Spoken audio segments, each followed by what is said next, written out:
when you look at the decision makers and when you look at the people who have the power to make decisions that could change organizational futures or people's futures, it's almost always the middle-aged white guy. And I'm still figuring out how to change that. I've been working so hard to try to be that person for myself, but there's such a long way to go. And there's so many doubts to clear. There's so many things I have to prove myself 10 times over, right? So there's work to be done.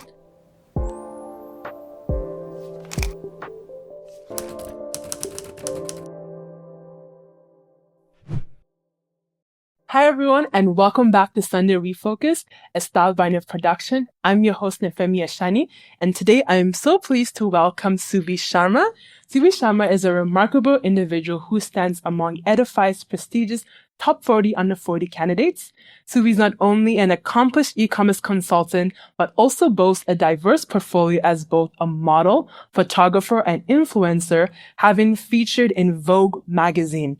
Notably, Suvi holds the distinction of being the youngest presenter in history of the AMICCUS-C and has received accolades such as the 500px Intersectional Diversity Award and the ARJAA Restorative Justice and Advocacy Award. Her contributions to various fields exemplify excellence and dedication, making her an inspiring presence in our Edmonton community. Suvi, how are you doing today? So good, Shy, but really good. It's so good to have you here. You look amazing. Thank you. Your outfit is stunning. Can you please describe to us, your style in 3 words? In 3 words, chic. Okay. I love Parisian fashion, so I would say Paris-inspired. I guess that's 3 words. Yeah. Chic and Paris-inspired. I don't know. I love that. I can definitely see that. I've watched some of your videos on YouTube and see how, you style your face for office. So I'm like, okay, this girl is bold. Aww. This girl is classy, sexy. I love it. I love it. I love it. Let us know, what message do you think you believe your style conveys to the world? Hopefully sustainability and a message of just be comfortable in what you want to wear. Don't let anyone's influence you and what you need to buy. Don't buy into the micro trends. Just think about what you want to wear and how you want to be perceived, and that's how you should dress. I love that. I really like the idea of sustainability. Where do you think that sustainability side comes in? Why do you feel so a advocate for that?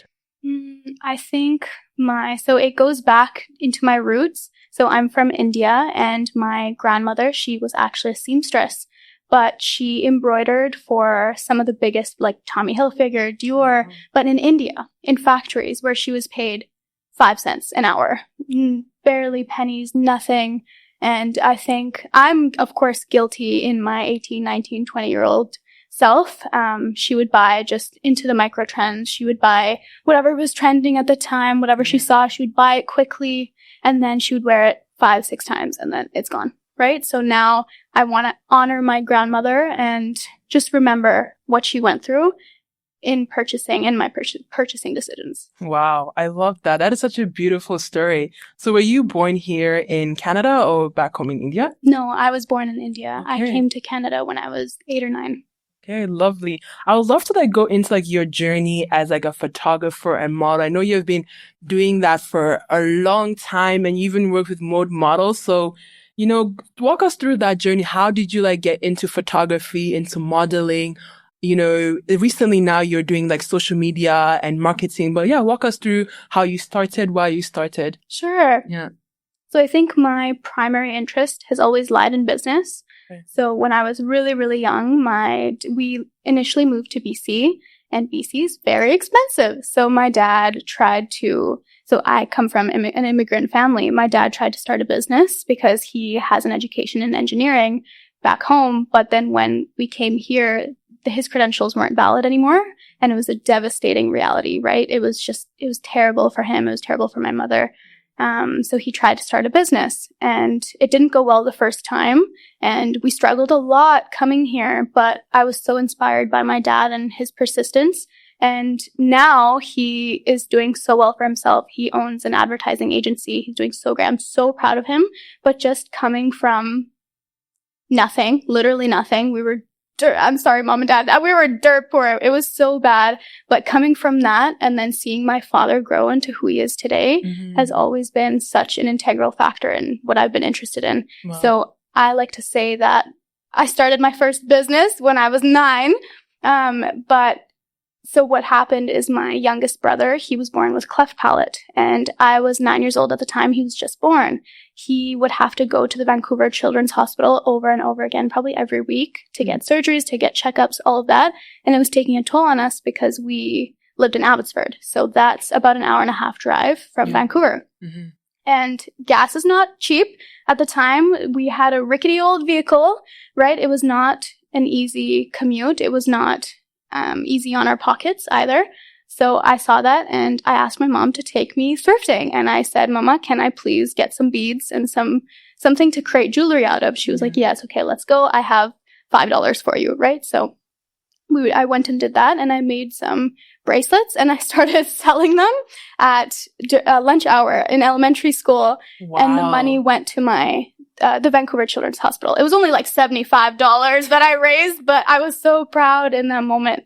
Yeah. Realistically, I probably should have given it to my parents, but I gave it to them. You were young, so yeah, but I at didn't least have that entrepreneurial spirit in you was like at such a young age. But yeah, wow, that's beautiful. But yeah, keep going. I'd love to hear more about how that transitioned into you, moving here into Edmonton and working with mode models. So how did that start for you? Yeah, sure. Yeah. So when I was in Edmonton, I think I was 18 or 19 when I was first introduced into the modeling world. Okay. I started with Indian designers, and I started modeling for Indian bridal boutiques, and I had a fun time.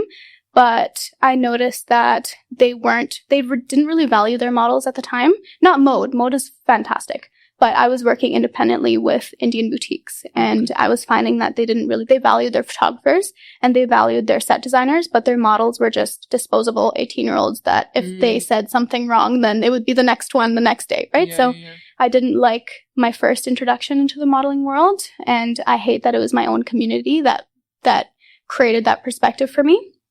But after that, in my 20s, I picked up a camera again because when I was 14, I got a gift from my dad, a teeny little digital camera, and I used it every day. I was that annoying kid who took her camera to field trips, lunch, recess, after school, and mornings all the time. I had a little teeny digital camera on me all times.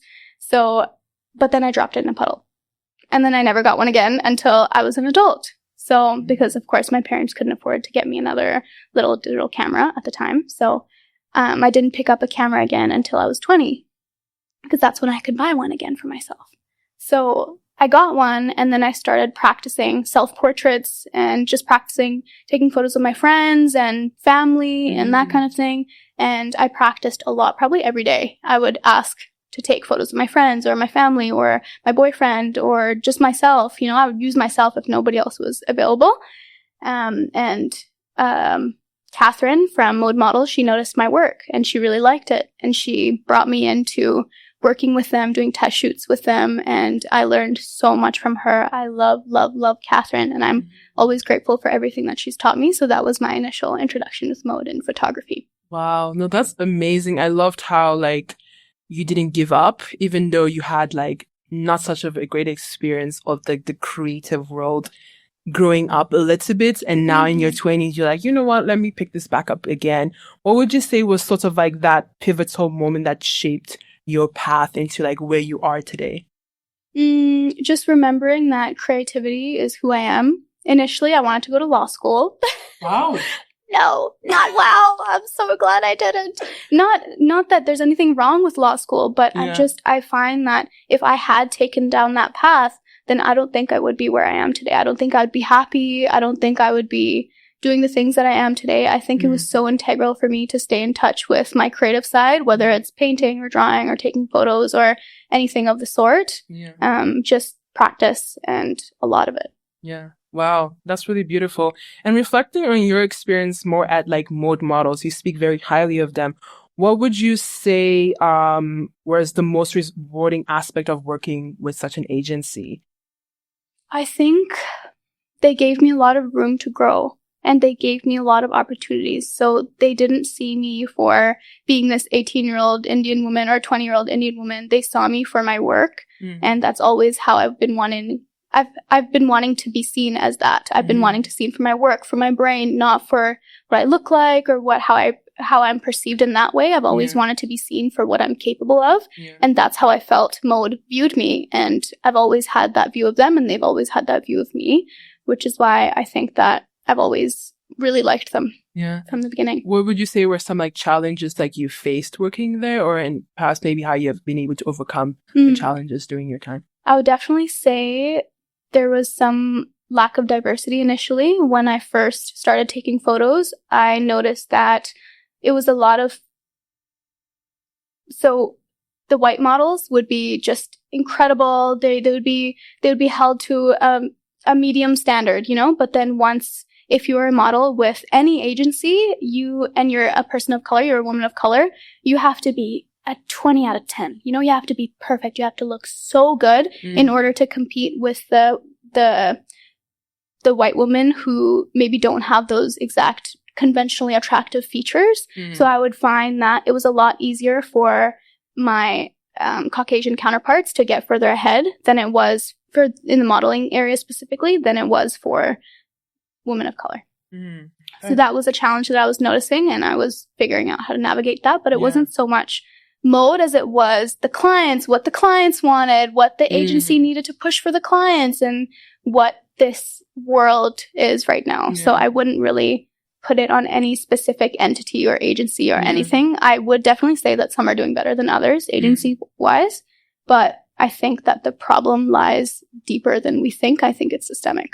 Do you think things are changing now? Have you seen, since you started working there, or just like even collaborating with other agencies, have you seen an evolution of change? I know in media, we're hearing a lot of things about how people are demanding more diversity behind the scenes more now. Because there's been a push in front of the scenes of like, let's have more Black models, let's have more Indian models, Indigenous models, able bodies, you know what I mean? Not able bodies. So that's been happening because there have been that, you know, advocacy and call for it. Do you see that it's now happening behind the scenes as well? Or do you think that they should be, what sort of change do you feel like we still need there?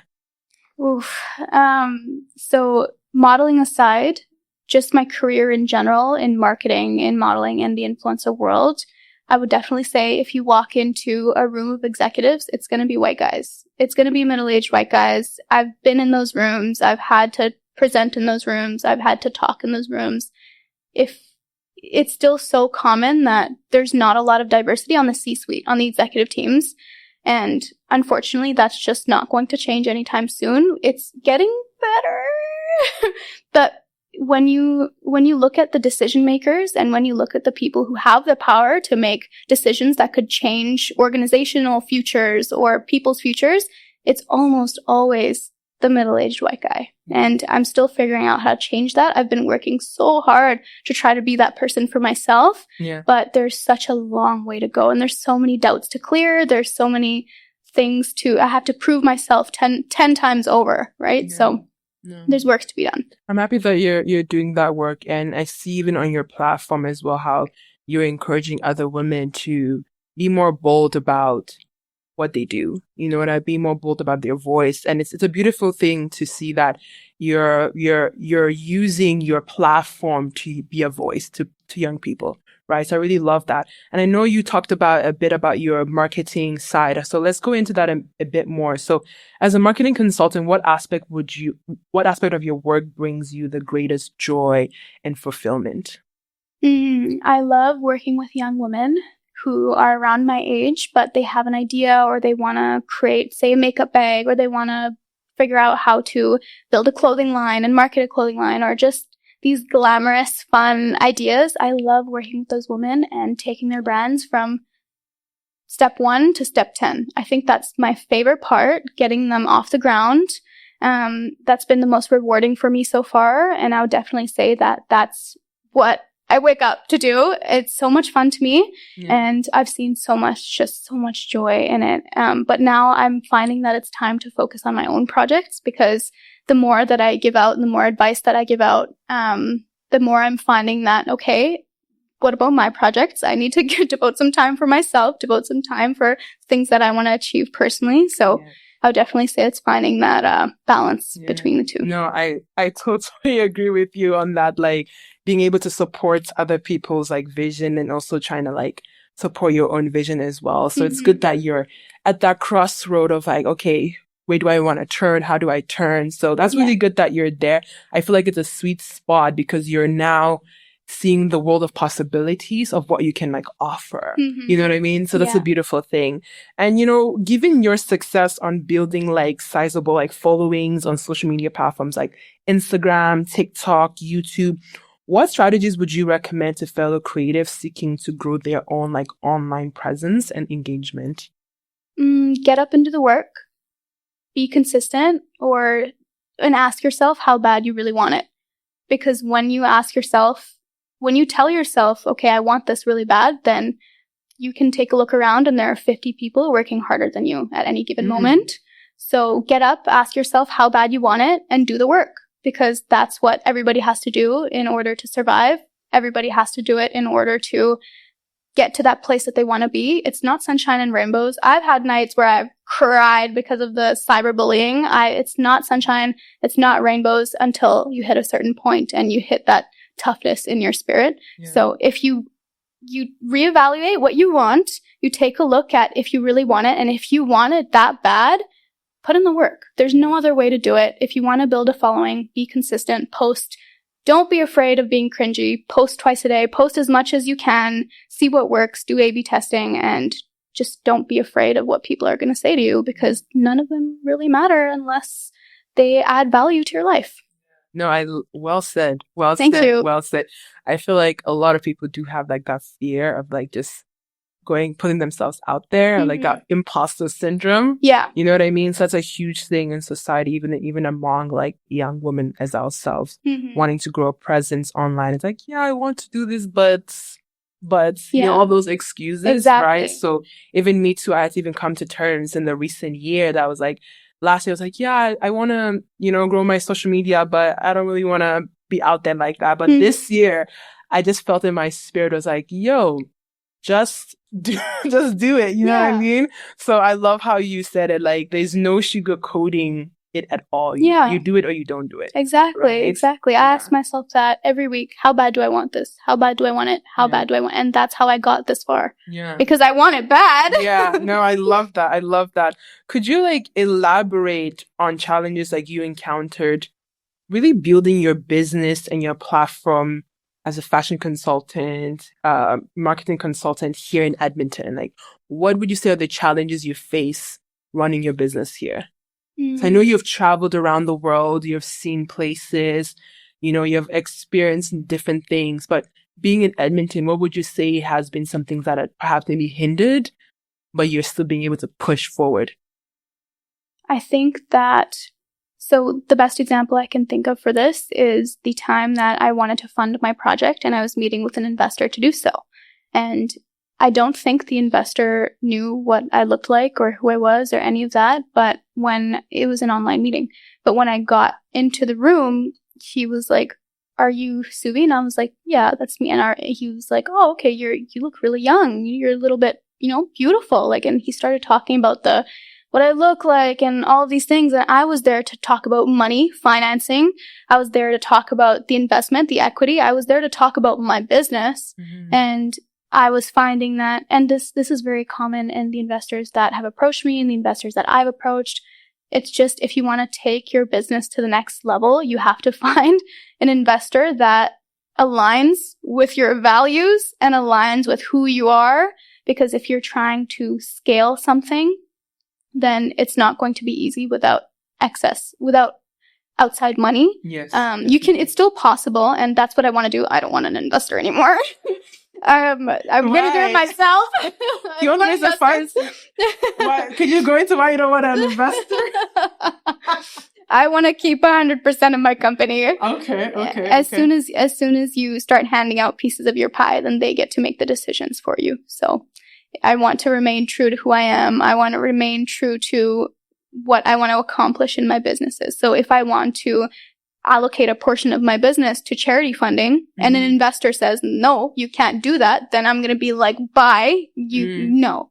Right? And it's so easy for that. As soon as they give you that money, it's very easy for them to be like, no, you're going to listen because this is my money. I have this amount of shares in your company and this is what matters.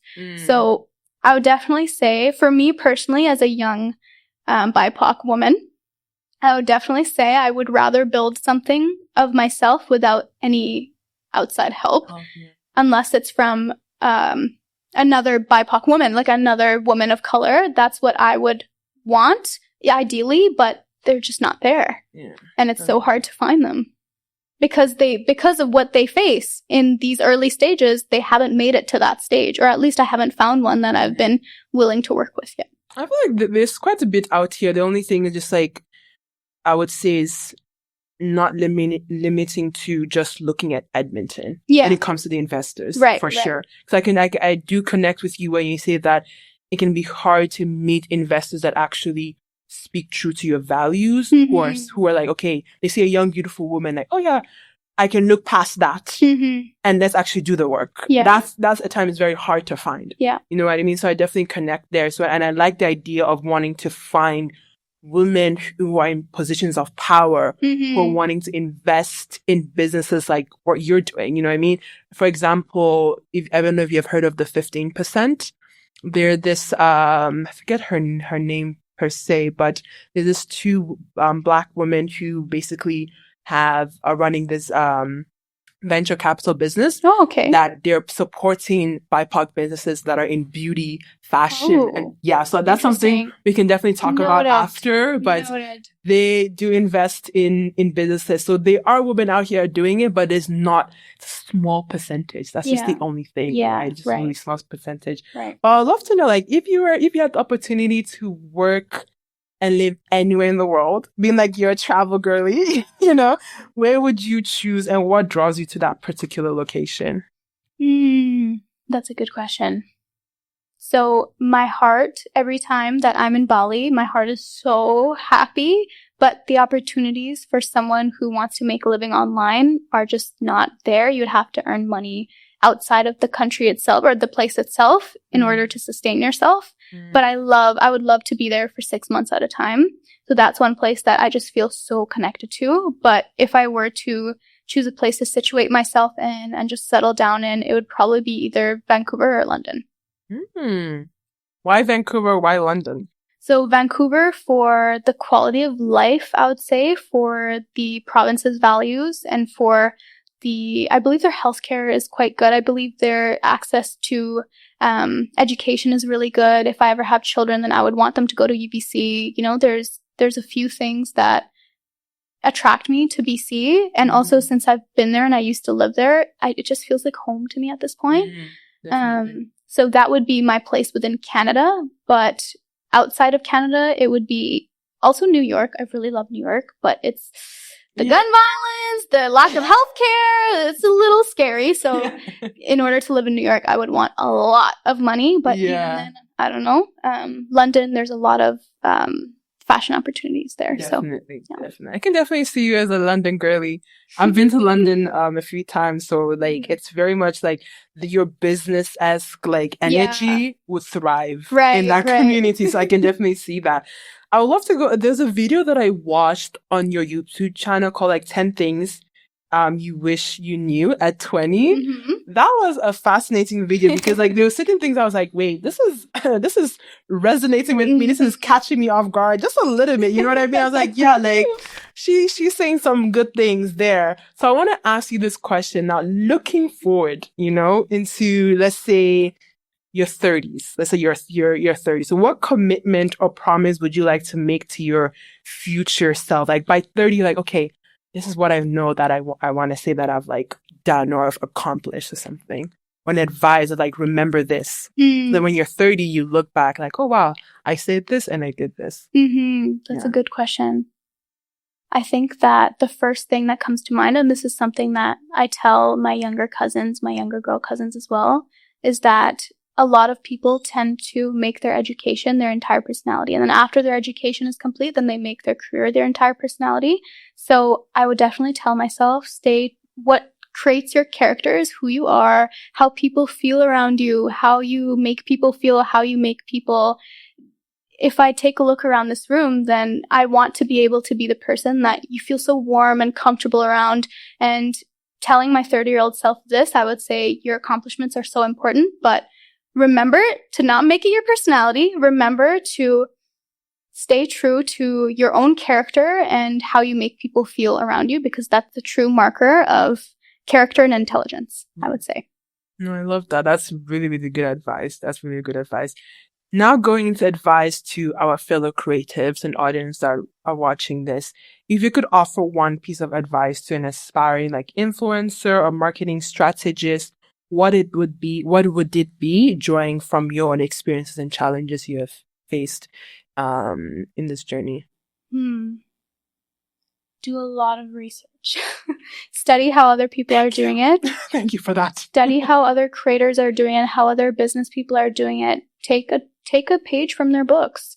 Understand how the successful people around you or not around you, how they're doing it, and learn to not use other people's mistakes, but try to say, for me, my dad, he's made a few mistakes in how he's grown and he's learned so much from them. And I'm so thankful to be able to, of course, see them and learn from them as a person who is young, and I have all this time to grow. So I would definitely say, do your research, look around you, and of course, be consistent, but that goes for anything. You have to be consistent. I don't even want to say that because I've told so many people that just do the work, be consistent.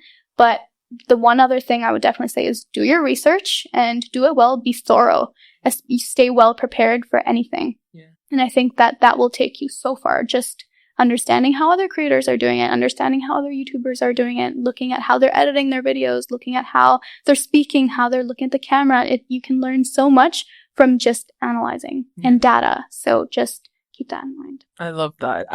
I'm coming from I'm also a researcher because I have a research background. So every time I hear somebody talk about research, I'm like, yes, they get it. Yes, I get it. I get it. They get it because research is it's such a huge part of wanting to grow anything. And there's a saying in my culture is before you know where you're going, know the history. Yes. You should know the history of any industry that you're wanting to explore. Yeah. Right. So I really love how you say research. Hope y'all got that. Research. You know what I mean?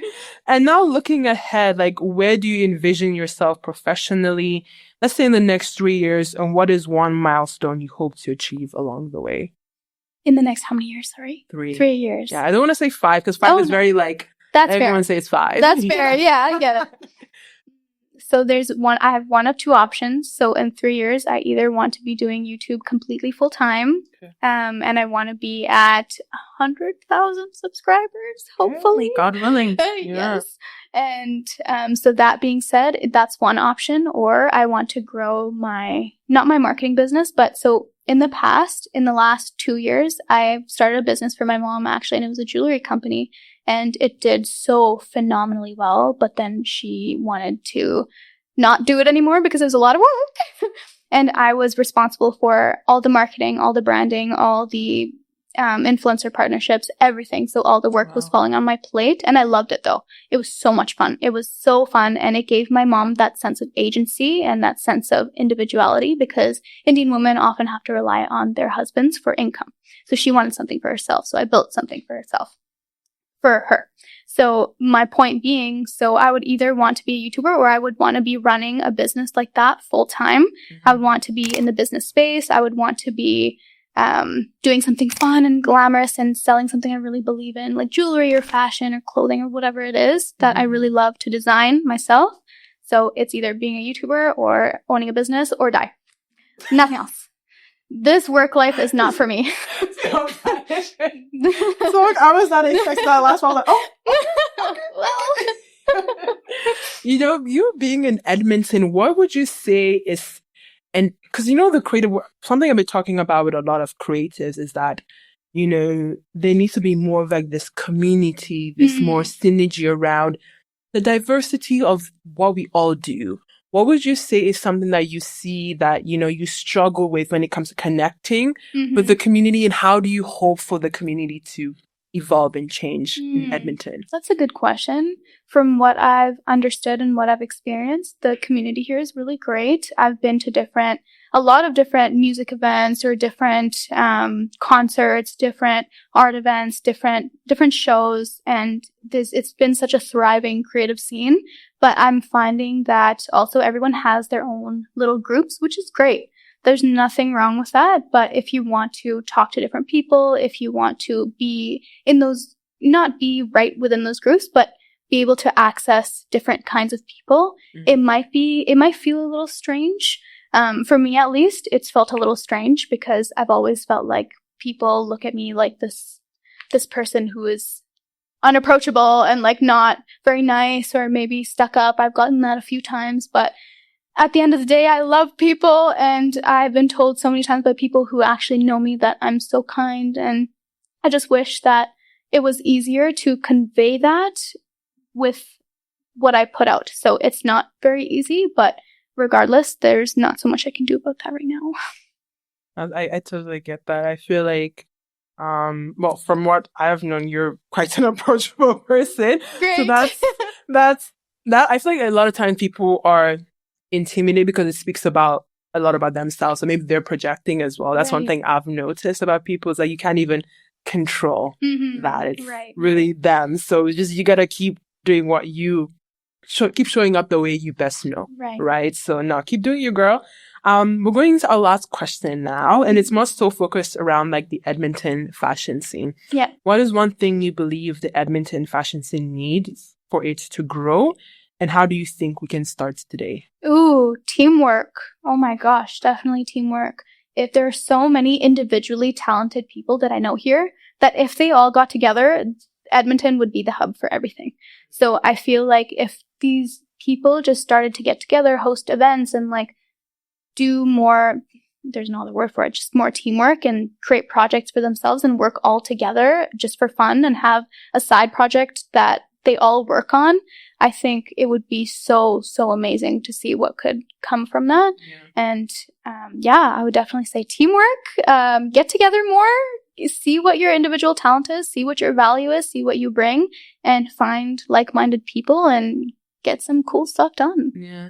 I remember you once mentioned on your Instagram that you wanted to create like an event for like marketing. Yes. Babes. Yeah. Did you get the chance to like finally do that, or is it something you're still working towards? Or? Yeah. I'm so excited about that. So that is something that I'm planning at the moment. Okay.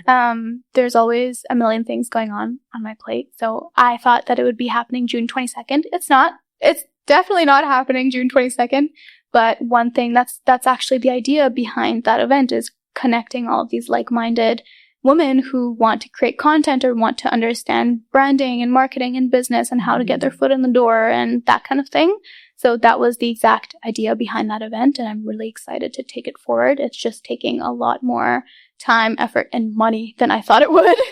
No, so yeah. Sure. No, for sure. No, thank you so much, Suvi, for sharing your insights, your experiences with us today. Before we conclude, could you please share with our audience where they can connect further with you and perhaps even learn more about the marketing event that you're going to host very soon? Because I'll definitely love to attend. Yes. Amazing. Yes, I am on Instagram and TikTok and YouTube, and my handle is Indian It Girl. On LinkedIn, I'm just Suvi Sharma. So please follow me.